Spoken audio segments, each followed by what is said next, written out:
Hello, Wellness Warriors. I hope everything goes smoothly today.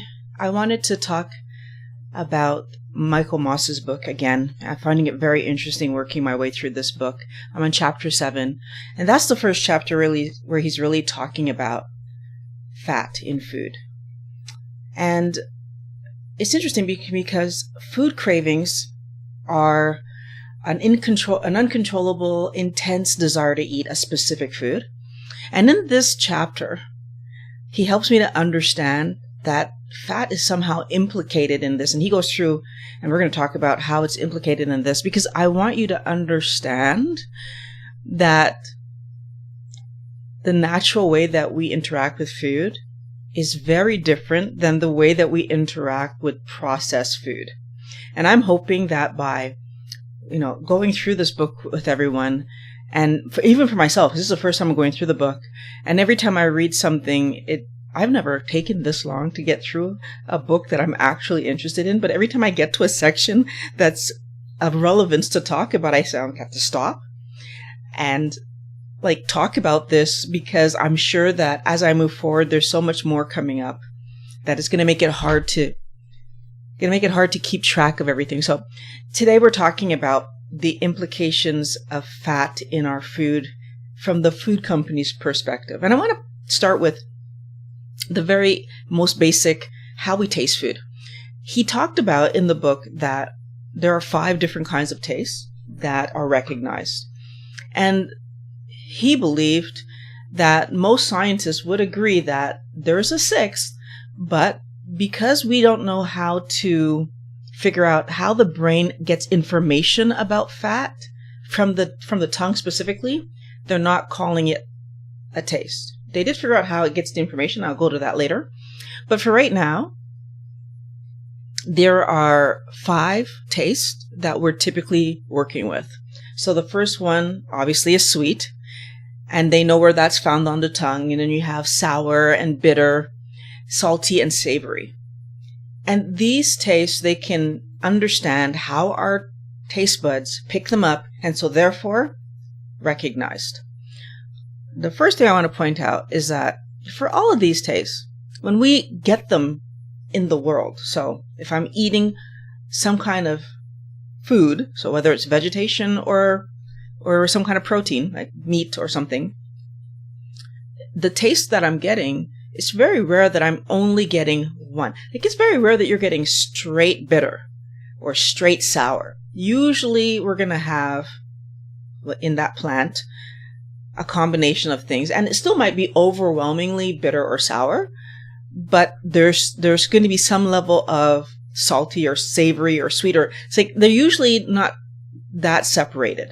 And I'm saying that right now because this is going to become very important later for something that I want to point out, a difference in my interpretation versus what food companies want to do with this information.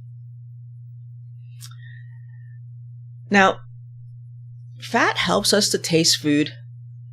It helps food to taste better, is what they figured out. And so it helps with texture. And we've heard of this idea of mouthfeel. So when you put something in your mouth, there's a certain feeling it has to it, and fat has a huge impact on that feeling. And I didn't know this, but apparently fat helps food to be shelf stable.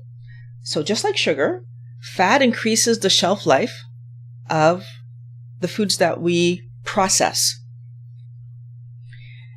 Fat can mask negative flavors, and it can enhance the positive ones. And that's really cool because it can do it in the same bite of food. So there can be bitter notes, and there can be sweet notes or sour notes and salty notes, and fat can pull out the ones that taste good so that we taste them more, and mellow out the ones that are not great. Apparently, fat does amazing things for our food, in terms of taste and texture and mouthfeel. And I understand why this was such a great discovery for the food companies, I have to admit. Now, the way that our brain actually gets information about fat is through the trigeminal nerve. And it's not really important to the conversation, but it's important in the sense that we did figure out how our brain gets the information, because it's not in our taste buds, they still don't consider fat a taste, quote unquote. Even though it's doing all of this stuff for flavors. So I do find that interesting. Saturated fat. It's been associated with heart disease, and for that reason, pretty much seen as bad in our culture. And I would even say probably across the world. I can't guarantee that, but I think that we kind of lead the charge on what is healthy. And so many other countries have taken up this idea that saturated fat is bad. But and I believe there probably are still some that can see the problem in the way that we do things. And so what's interesting to me is that despite seeing and having this conviction that saturated fat and fat in general, just bad for our health, we shouldn't be having these things, food companies still do brain research to understand the impact of fat on people. So they do research to figure out how eating fat encourages us or discourages us from eating food. And what I find super frustrating about that is that if they find ways that encourage us, despite believing that saturated fat, for example, is a heart attack waiting to happen, they still use the information to put that in their food to encourage us to eat the food. So it begs the question, all the research dollars that goes into processed food, where they will turn around and put healthy, healthy, healthy, healthy, healthy on the label, do we believe them, given that they will use data and put a product in our food that, for what we believe is unhealthy, like the standard people believe it's unhealthy, turn around and try to say that it's healthy?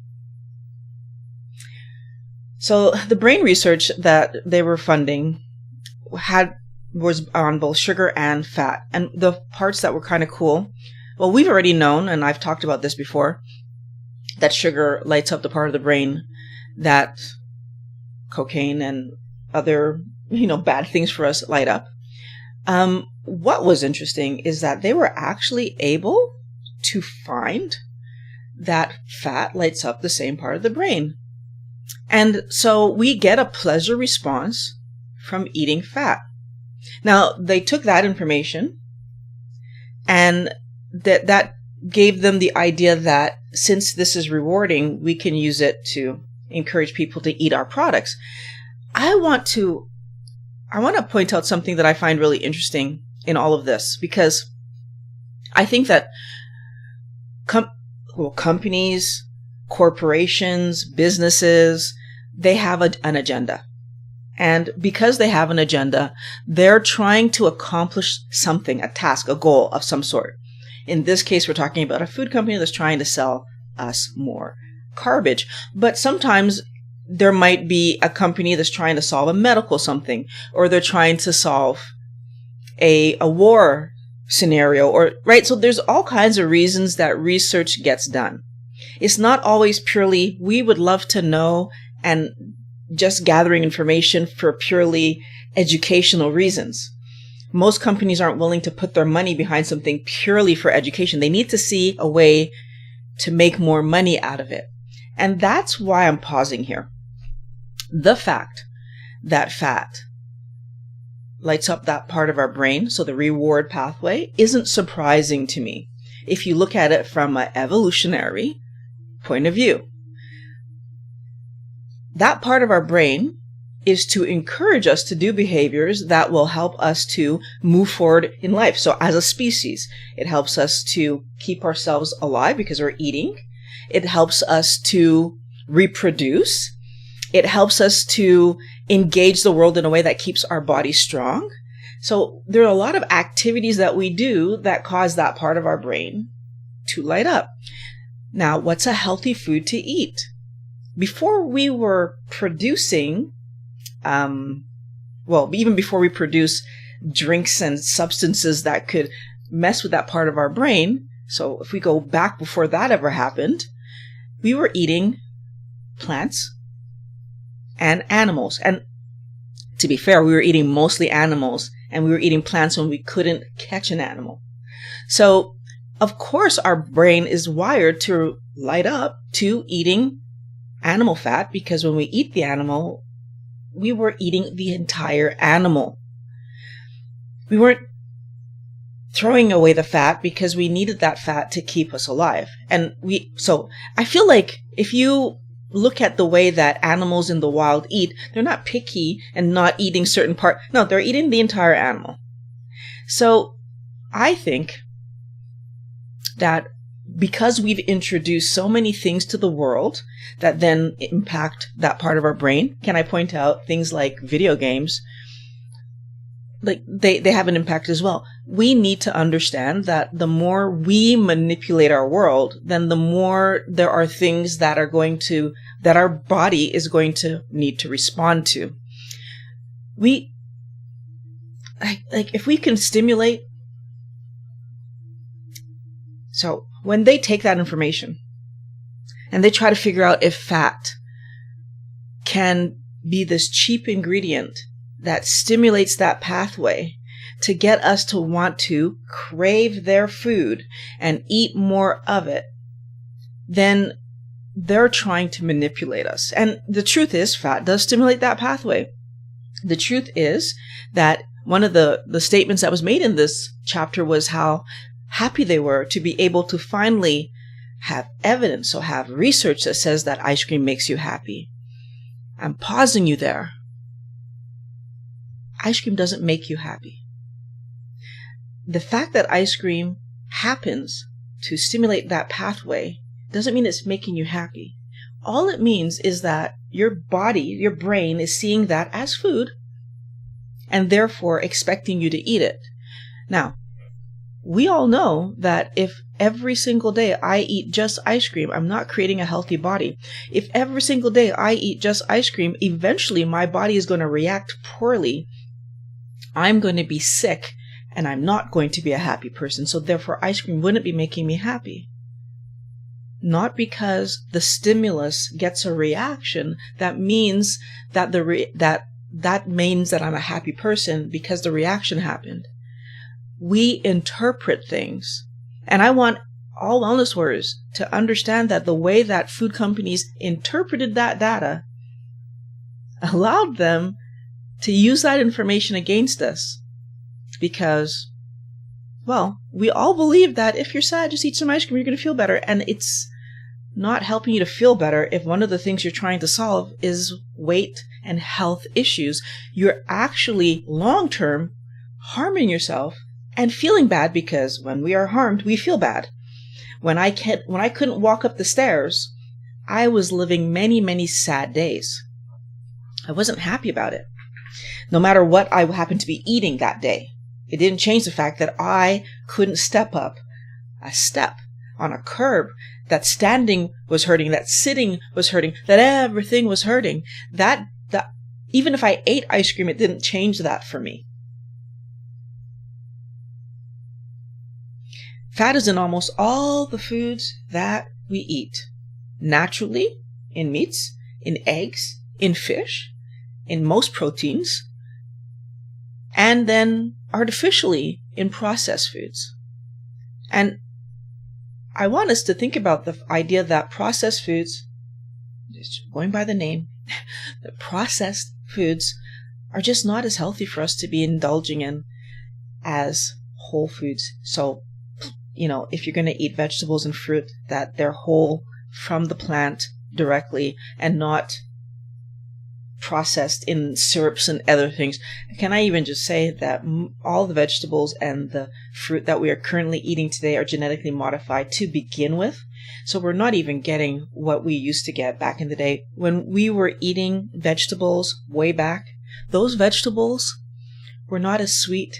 Those fruits were not as sweet as what we eat today. So even this idea that if we are going to eat these things, they should be straight from the plant, it still doesn't help us to avoid the fact that as humans, we figure out how to make things sweeter and therefore less healthy for us. Now, in my brain, lighting up to these things obviously is not equivalent to it being good for me. And that's the biggest point I want you to take away from this part. And the biggest problem that I see is that the research that they're using influences how they make our food. And from what I understood, they did a lot of research, to figure out what percentage of sugar they could get to, and to have us still want to love this food. And there is a break point for sugar, which is another thing that I find really interesting. At some point, if there's too much sugar in the product, we don't like it anymore. We find it distasteful. Versus the fat, they couldn't seem to find a break point. There wasn't too much fat they could add. At least they didn't get to that point where they found it. So it makes me wonder again about what our body sees as natural and therefore doesn't put limits on. Whether or not my body sees that as natural and doesn't put a limit on it doesn't necessarily mean that I would eat it in its natural form all the time. And so this is the other piece of the puzzle, is that we all have different tastes. Do you prefer chicken versus beef versus fish, like salmon, and even inside the fish, salmon versus tuna? Do you prefer eggs? Those are just the fatty things, right? Like if I'm just looking at those fatty things, we have preferences.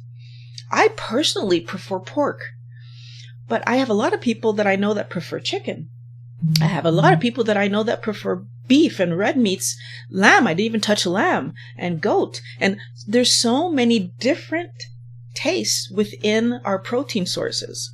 And I need us to start to understand that when we are dealing with from the land, so whether it's a fruit or vegetable or a protein source or some kind of meat, when we're dealing with the straight from the land version, because it's not processed, we are much less likely to overeat it than when we are dealing with these Frankenstein foods, because they're creating them for us to crave. Wellness Warrior, the biggest thing that I want us to think about in all of this is informed consent.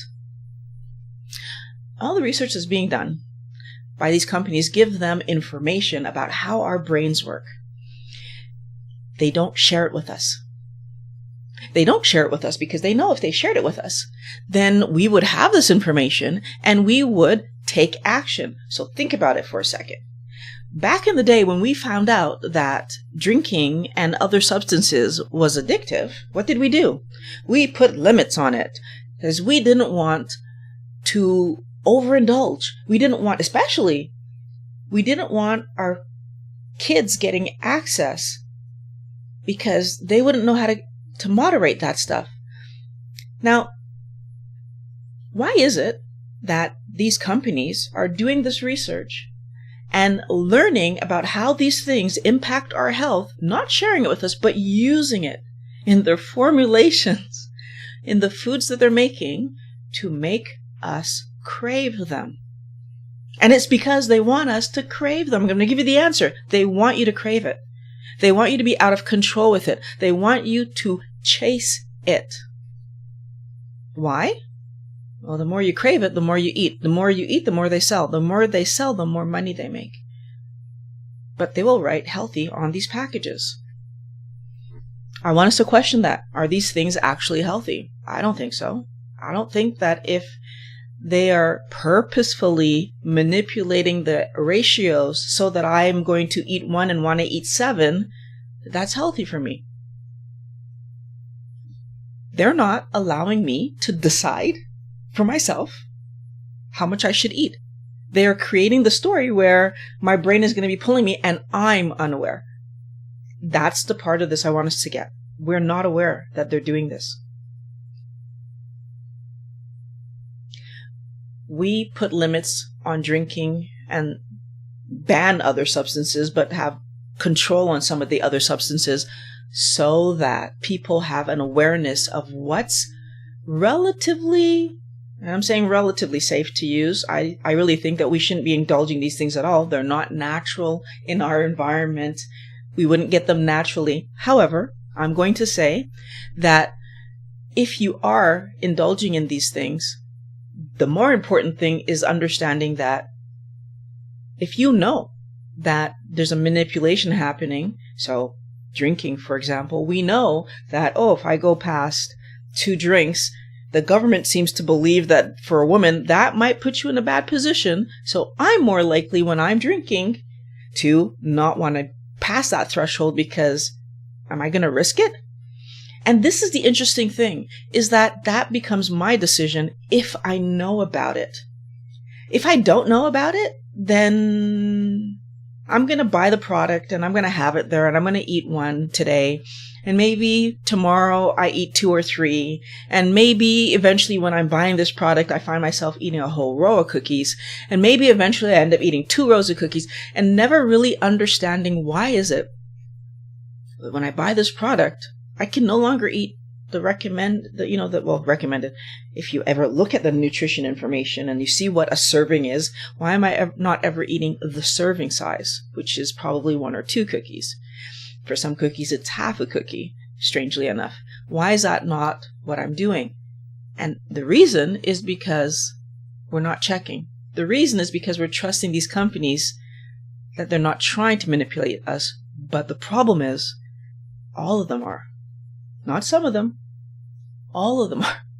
They are all creating garbage that they want us to overeat because they want to sell more product than their competitor, and they're not paying attention to our health. And this chapter allowed me to understand that they brought fat into the story. And I don't even know if it was always saturated fat. That wasn't made clear. They did talk about understanding and knowing fully well that saturated fat supposedly causes heart attacks. So that was stated as a known fact, but yet still they're focusing on fat. So there's a lot of question marks I still have about what fats are they adding. I don't believe that they're always adding saturated fats, which we know is actually less healthy. It'd be better if they were adding only saturated fats, but they're adding all kinds of fats. And they're adding chemically extracted fats. And so again, why? Well, does it really matter? If our only goal is to get people to buy and eat as much as possible, does it matter how healthy? Not really. I have another video on this channel that you should check out after this one. That's about what the cost of so I can't remember the name exactly, but what are we worth? What's our life worth to the food companies? And trust me, it's not a lot. It's not a lot. You should watch that video because I think you'll be shocked to know that they are willing to knowingly, which is the same thing we're talking about here with this book, knowingly put garbage in our food and sell it to us as if healthy, dissuading us from eating the healthy. Some parts of the United States do not have real grocery stores. I couldn't believe it when I heard that. They're called food deserts. They have only convenience stores. So the people that live in these neighborhoods eat pretty much always processed foods. That is so scary to me. That is so, I actually say that, I will go as far as to say that's disgusting. How do we not have access to real food in 2023? But apparently it's still going on. We should be outraged by that. We should be insulted that cities are created this way.